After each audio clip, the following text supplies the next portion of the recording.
Hey there, you little trout sniffers. It's Christmas time, and it's the only time of year I can get away with talking about a Christmas movie without everybody losing their minds. Then he called me a trout sniffer. All the Easter eggs, secrets, and mistakes. Ho ho ho, gents and gentlets, it's time for everything you missed in Home Alone 2, Lost in New York.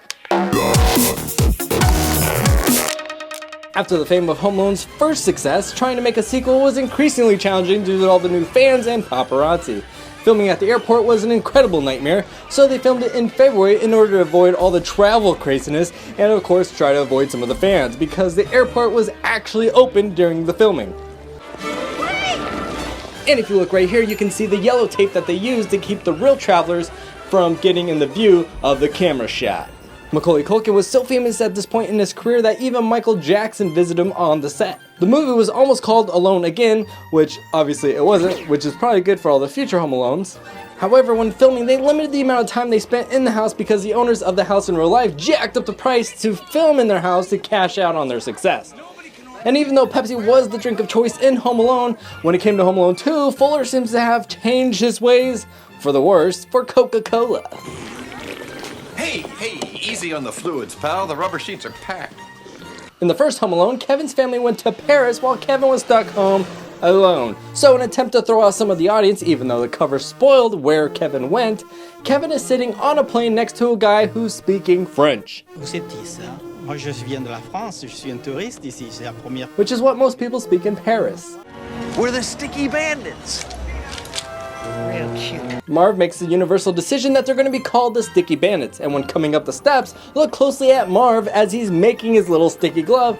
It looks like he already has some coins on his hand before he ever even put his hand into the coin bin. Don't worry though, there's also an Easter egg in this donation scene. The background, focus you must. That guy appears to be a cameo of Frank Oz, who is most famous for the voice of Yoda. In the park, when Kevin escapes from the Sticky Bandits by hiding in a trunk of a carriage, Harry and Marv are distracted by mistaking this kid as Kevin. If you think it's because they're crazy, it's not. Look closely at this kid's beanie. If you remember, it's almost the exact same beanie that Kevin wore in Home Alone 1. This location at the park was also the same location used in the movie Mr. Deeds, and more recently the movie John Wick Chapter 2. He's in the park. He's alone. Kids are scared of the park. Sounds familiar, right? Yeah. It should, because he said almost the exact same thing in Home Alone. Kids are scared of the dark. There's a lot of rumors online as to what Peter McAllister does for a living to be able to afford to pay for everyone's vacation, own a big home, and have so many kids, and still not be broke. But if he's so rich, you might be asking yourself, why then were they staying in such a crummy hotel in Florida? After all, Peter even paid for first-class tickets for all the adults. Cha-ching! Kevin has my wallet. If you remember, Kevin has his dad's wallet, including his cash and credit cards.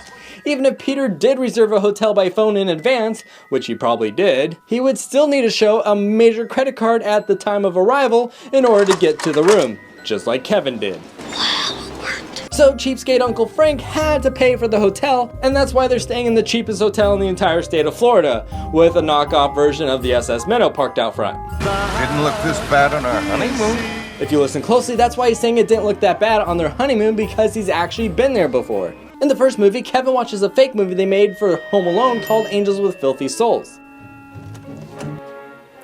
So for this movie, he's watching another fake movie called Angels with Even Filthier Souls. All right, I believe you, but my Tommy gun don't. Out of the first 3 Home Alone movies, which one is your favorite? Boo! There's nobody dumb enough to knock off a toy store on Christmas Eve. Oh, yes, there is.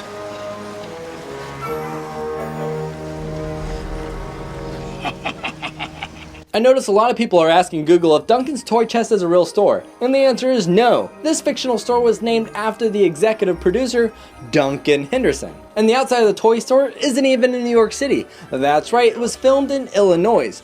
This is the Rookery building in downtown Chicago. Also, all the kids that appeared in the toy store scene got to pick their favorite toy as part of their payment for being in the movie. However, that monster sap soap isn't what Kevin kept for his payment. If you remember, he used that as the green slime that made Harry fall off the ladder and Marv slip on the floor.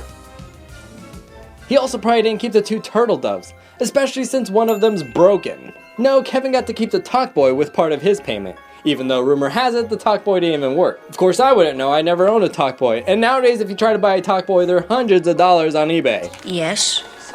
Subscribe. And no, he didn't give the broken turtle dove to the crazy bird lady.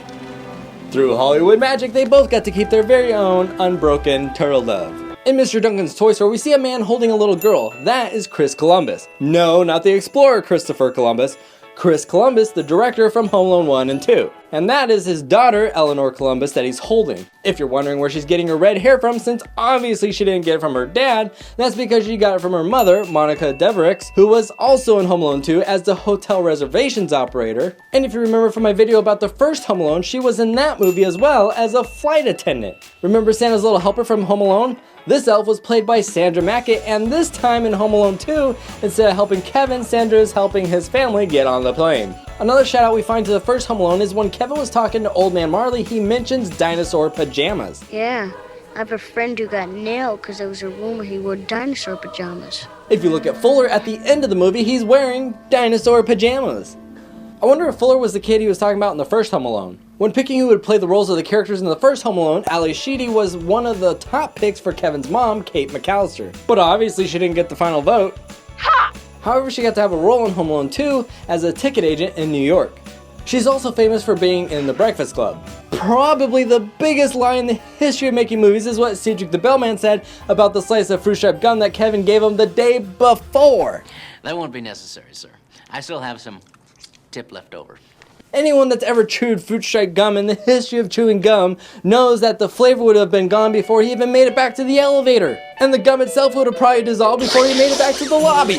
Along with all the lights coming on to let the audience know that things are about to get serious, another shout out to Home Alone was good old Mr. Grinch.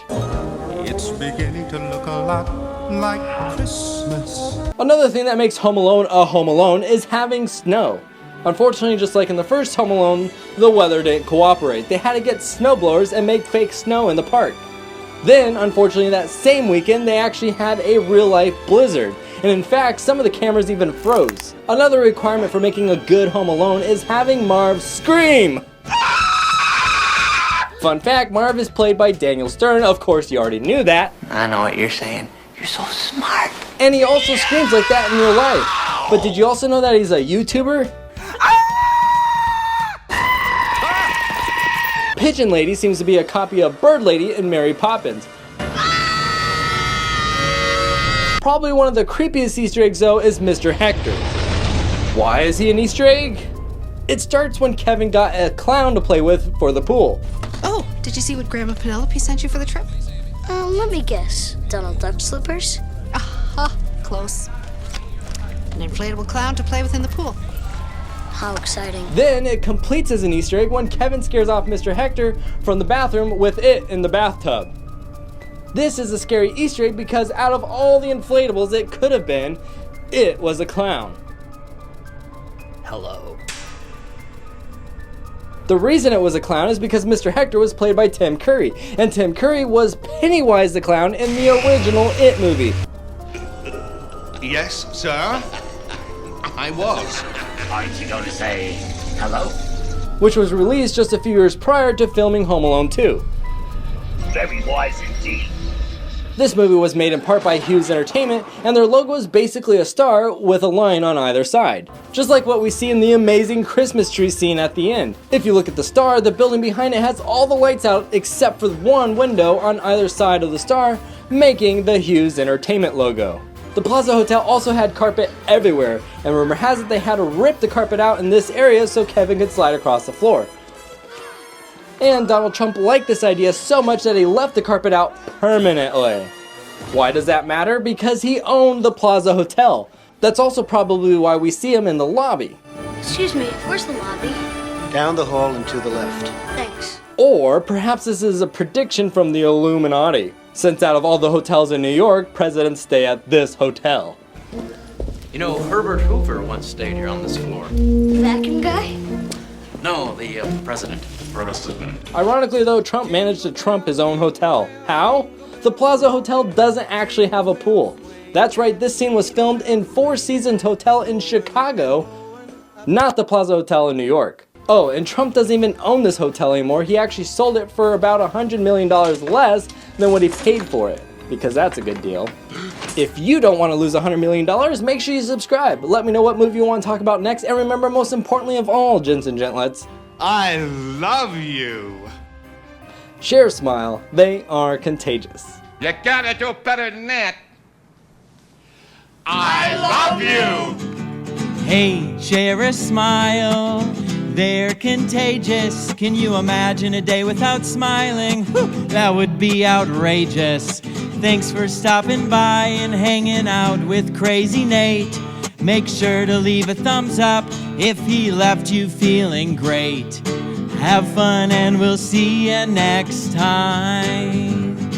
And don't forget to subscribe.